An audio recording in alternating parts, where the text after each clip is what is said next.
This channel does not promote any violent, harmful, or illegal activities. All content provided by this channel is meant for an educational purpose only. Cancer Healer Center, a new beginning. ওয়াকফ সংশোধনী বিল প্রত্যাহার করতে হবে এই দাবিতে পাক সাকা 7 পয়েন্টে বিক্ষোভ ও প্রতিবাদে শামিল একাধিক সংখ্যালঘু সংগঠন। সেই ছবি দেখাবো সরাসরি। প্রথমে তারা বিক্ষোভ দেখানে সেখানে বেশ কিছুক্ষণের জন্য যান চলাচল থমকে যায়, তারপর সেখান থেকে পুলিশ সেই ভিড়কে সেখান থেকে সরিয়ে দেয়। কিন্তু আবার এই মুহূর্তে পাক সাকা 7 পয়েন্টে নতুন করে মানববন্ধন তৈরি করেছেন সংখ্যালঘু সংগঠনের সদস্যরা। ছবিটা এই মুহূর্তে দেখবো সরাসরি। আমাদের সহকর্মী সুজয় একদম ঘটনাস্থলে রয়েছেন। সুজয়, এই মুহূর্তে যে ছবি আমরা দেখতে পাচ্ছি, মানব শৃঙ্খল তৈরি করা হচ্ছে রাস্তায়।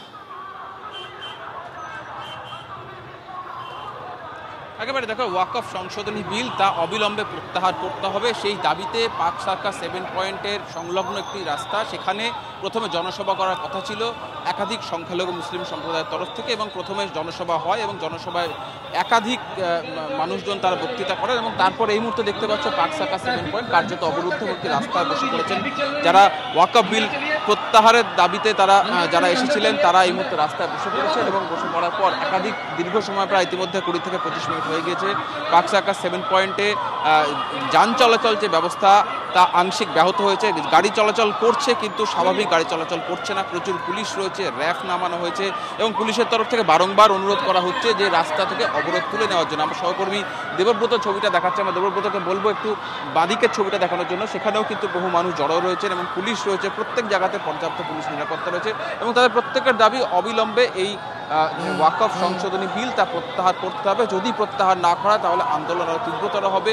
প্রয়োজনে তারা আবার আদালতের দ্বারস্থ হবে যাতে এই সংশোধনী বিল বা ওয়াকফ সংশোধনী বিল সেটা প্রত্যাহার করা যায়। এবং যারা এসছেন তাদের প্রত্যেকেরই দাবি যে ওয়াকফ সংশোধন একেবারে সেই ছবি আমরা দেখতে পাচ্ছি। কড়া পুলিশি প্রহরার ব্যবস্থাও সেখানে রয়েছে, সেই ছবি দেখাচ্ছিল আমাদের প্রতিনিধি সুজয়।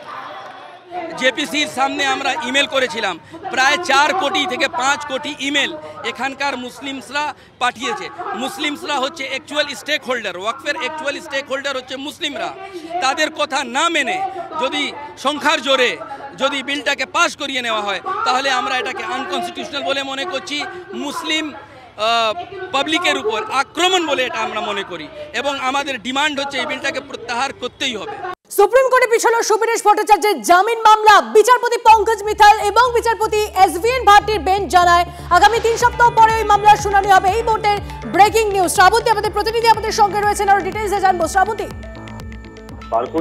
দেখো, এর আগেও সিবিআই কে হলফনামা দেওয়ার কথা বলেছিল শীর্ষ আদালত। আজকেরও সিবিআই হলফনামা জমা দেয়নি, তারা আরো বেশ কিছুটা সময় চায়।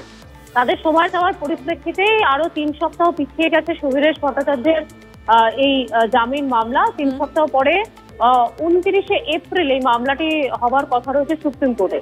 যেহেতু গতকালই 26,000 চাকরি বাতিল হয়েছে, সেক্ষেত্রে আজকের এই মামলার দিকে নজর ছিল সব দিকে, যদি সিবিআই এর সময় চাওয়ার জন্য এই মামলা ফের পিছিয়ে গেল। বেশ, ধন্যবাদ শ্রাবন্তী।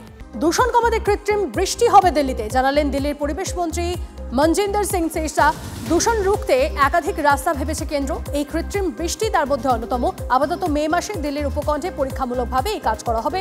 পরিবেশবিদদের পরামর্শ মেনে এগোবে সরকার। বৈজ্ঞানিক পদ্ধতিতে রাসায়নিক প্রয়োগ করে কৃত্রিম মেঘ তৈরি করবেন বিশেষজ্ঞরা।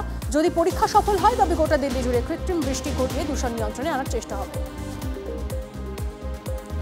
লোকসভার পর রাজ্যসভাতেও পাশ ওয়াকফ সংশোধনী বিল। এই ঘটনাকে এক অভূতপূর্ব মুহূর্ত বললেন প্রধানমন্ত্রী নরেন্দ্র মোদী। বিমস্টেক সম্মেলনে যোগ দিতে এখন থাইল্যান্ডে রয়েছেন মোদী। সেখান থেকেই সোশ্যাল মিডিয়ায় পোস্ট করলেন প্রধানমন্ত্রী। ধন্যবাদ জানান সাংসদদের সঙ্গে দেশবাসীকে। পোস্টে মোদী লিখেছেন, এই ঘটনা আর্থসামাজিক ন্যায় বিচার, স্বচ্ছতা, সামগ্রিক উন্নয়নের লক্ষ্যে এক অভূতপূর্ব মুহূর্ত। এতদিন যারা প্রান্তিক এবং বঞ্চিত ছিলেন, ওয়াকফ সংক্রান্ত নতুন আইন তাদের সাহায্য করবে বলে উল্লেখ করলেন প্রধানমন্ত্রী।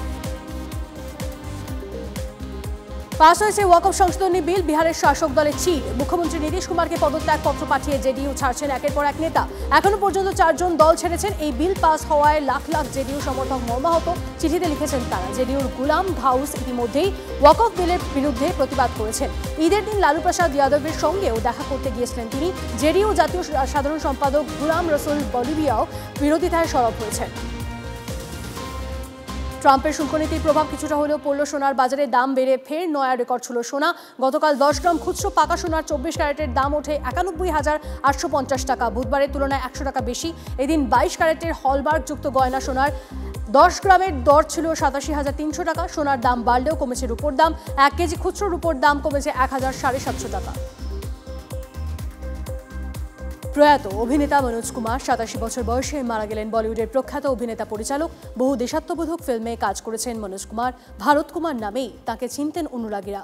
শহীদ, উপকার, রোটি কাপড়া और मकान, वो कौन थी সহ বহু হিট ছবিতে অভিনয় করেছেন মনোজ কুমার। এক্স মাধ্যমে পোস্ট করে শোক প্রকাশ প্রধানমন্ত্রী মোদীর। প্রয়াত অভিনেতার বাড়িতে গেলেন ধর্মেন্দ্র।